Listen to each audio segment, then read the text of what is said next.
Welcome to step overseas class. आज हम करेंगे बार चार्ट। हमने पिछली वीडियो में किए थे लाइन ग्राफ, उसकी वोकैबुलरी। आज हम करेंगे बार चार्ट और इसकी वोकैबुलरी भी मैं आपको बताऊंगी। तो सबसे पहले क्वेश्चन पढ़ लेते हैं कि हम इसमें करना क्या है। The chart shows components of GDP in the UK from 1992 to 2000. Summarize the information by selecting the reporting, the main features and make comparisons where relevant. तो क्या कह रहा है क्वेश्चन ने बताया हमें जीडीपी क्या होती है, ग्रॉस डोमेस्टिक प्रोडक्ट।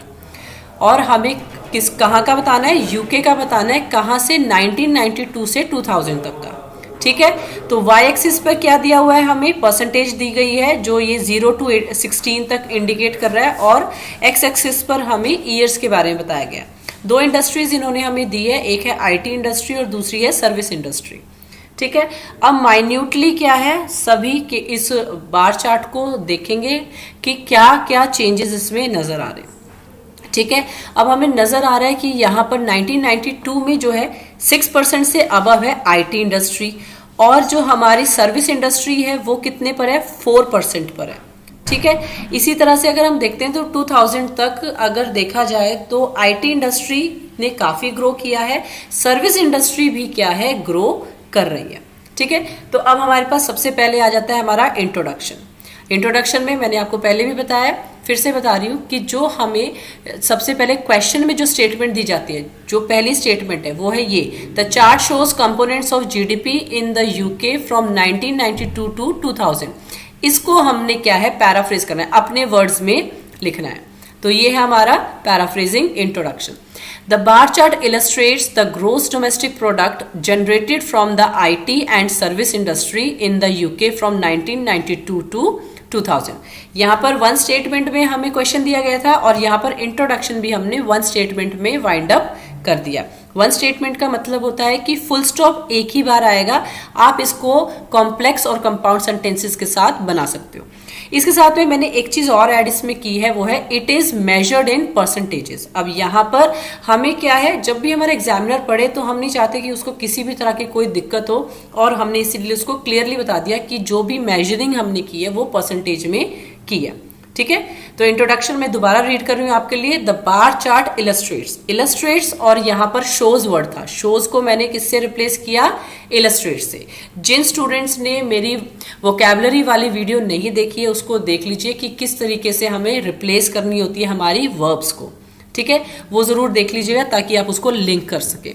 अब यहाँ पर मैंने एक नया चेंज किया है, वो ये है कि ओवरऑल, मैंने अपनी फर्स्ट वीडियो में भी बताया था और आज मैं फिर रिपीट करके बता रही हूँ कि हमारे पास ऑप्शन होता है, या तो हम ओवरऑल या ओवरव्यू दे दें। जो ओवरऑल और ओवरव्यू है वो जस्ट हमारे इंट्रोडक्शन के बाद आता है, या फिर हम कंक्लूजन दे दें जो कि हमारा एंड में आता है। अगर आप ओवरऑल या ओवरव्यू दे रहे हो तो आप कंक्लूजन नहीं दोगे, और अगर आप ओवरऑल ओवरव्यू नहीं दे रहे हो तो आपको कंक्लूजन देना पड़ेगा। ठीक है, यहां पर मैंने ओवरऑल यूज किया है। ओवरऑल का मतलब भी सेम होता है जैसे हमारा कंक्लूजन का मतलब होता है कि एक निष्कर्ष क्या नजर आ रहा है। जब आप फर्स्ट टाइम उसको देख रहे हो उस बार चार्ट को, तो आपको क्या नजर आ रहा है, कि क्या आपको उसका ट्रेंड नजर आ रहा है, क्या एंडिंग है, क्या स्टार्टिंग है। और सबसे इंपॉर्टेंट चीज कि हम कभी भी ओवरऑल में, ना ही हम हमारे कंक्लूजन में कभी भी कोई भी डाटा शेयर नहीं करते हैं। कोई परसेंटेज जैसे यहाँ पर है तो यहाँ पर हम कोई परसेंटेज शेयर नहीं करेंगे। ठीक है, तो हम यहाँ पर क्या बता रहे हैं, overall it can be seen that both increased as a percentage of GDP, but IT remained at a higher rate throughout this time.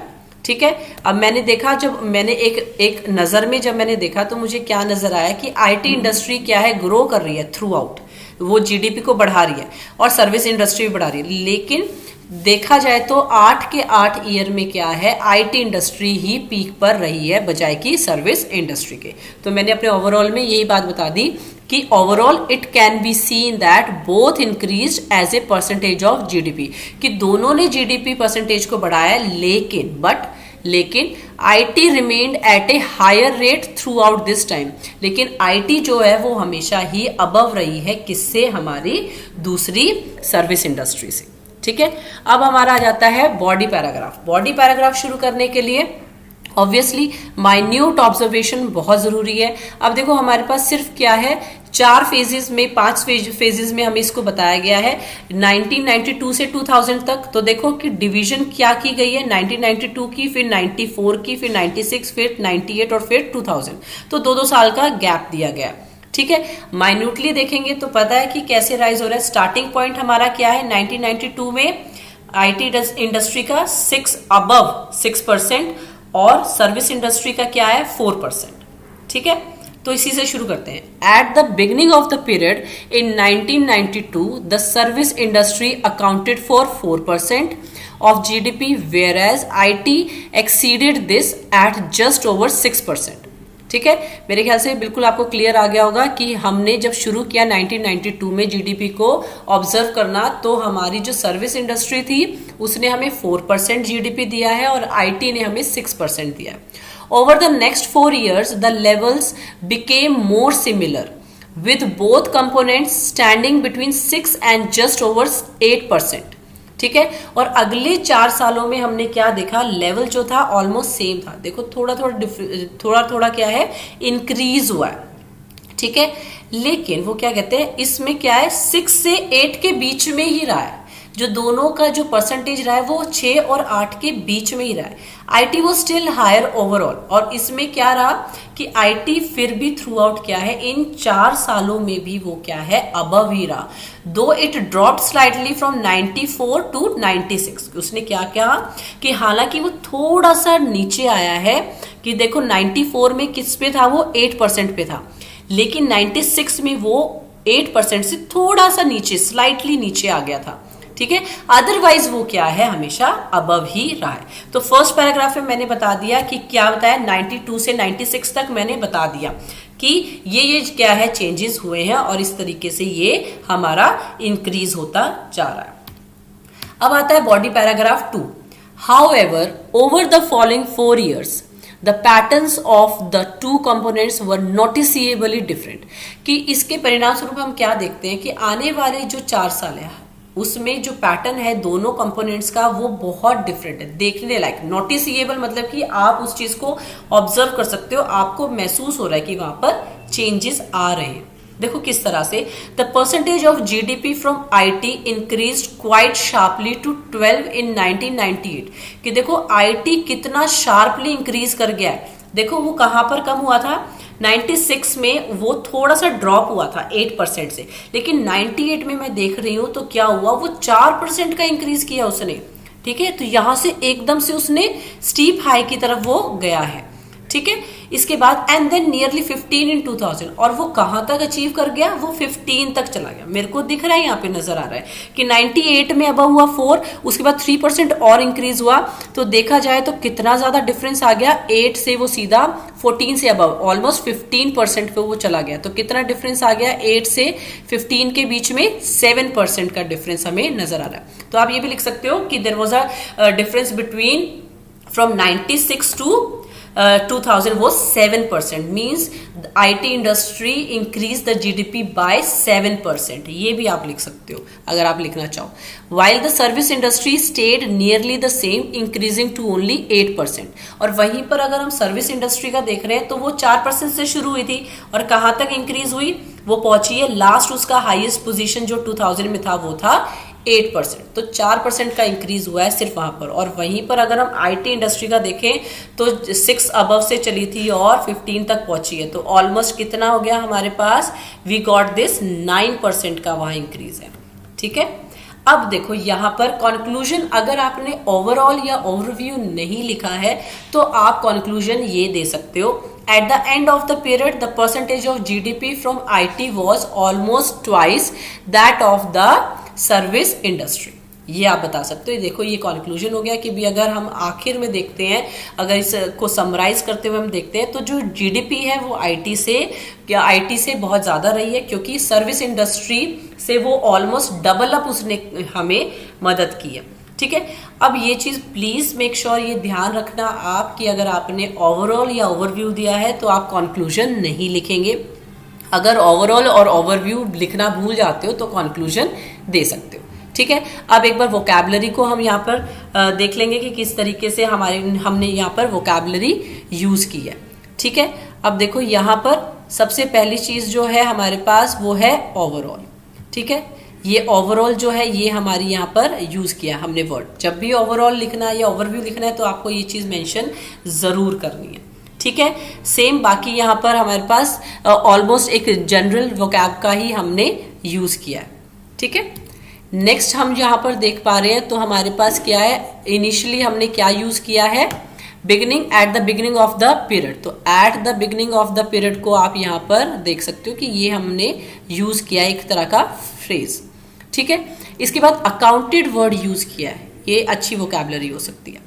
ठीक है, उसके बाद अगर हम देखते हैं तो एक्सीडेड एक अच्छा वर्ब जो है हमने यहाँ पर यूज किया, ये हमारे लिए इंपॉर्टेंट हो सकती है। ठीक है, इसके अलावा स्टैंडिंग बिटवीन जो है ये एक अच्छी वोकैबुलरी यूज हो सकती है। ठीक है, ड्रॉप्ड स्लाइटली जो है ये एक अच्छी वोकैबुलरी है जो हम यूज कर सकते हैं। ठीक है, साथ ही साथ ये देखते रहो कि जैसे स्लाइटली जो है एडवर्ब है, मेरी वोकैबुलरी वाली वीडियो जरूर देखें क्योंकि उसमें आपको एडवर्ब्स के भी बहुत सारे ऑप्शंस मैंने वहां पर दिए कि आप अलग अलग एडवर्ब्स को यूज कर सकते हो। तो यहाँ पर ये वोकैबुलरी हमने यूज किया, बाकी सब क्या है हमारे लिए इजीली अवेलेबल वोकैबुलरी जो हमारे माइंड सेटअप में हमेशा चलती रहती है। ये वाली जो वोकैबुलरी है ये थोड़ी सी डिफरेंट है जो हम डे रूटीन में नहीं यूज करते, तो इसको आप यूज कर सकते हो। ठीक है, सेकेंड पैराग्राफ में हमारे पास आ जाता है वर्ड पैटर्न्स। ठीक है, अब इसको हमने यूज करना है यहाँ पे, अब पैटर्न्स वर्ड हमने यूज किया है। ठीक है, और यहाँ पर नोटिसिएबल वर्ड जो है ये नोटिसिएबली क्या हो गया, इट ऑल्सो बिकम्स एडवर्ब। नोटिसिएबली देखो एलवाई से मोस्टली जो एडवर्ब हमारी बनती है वो एलवाई से बनती है, जैसे शार्पली है यहाँ पे। ठीक है, ये भी हमारी क्या है, एडवर्ब है। ठीक है, ठीक है, तो सर्विस इंडस्ट्री स्टेड नियरली, ये सब हमारी क्या है, वोकैबुलरी यूज हो रही है यहाँ पे। ठीक है, इस वोकैबुलरी को यूज कर सकते हो अपने वर्ब को बेटर मॉडिफाई करने के लिए।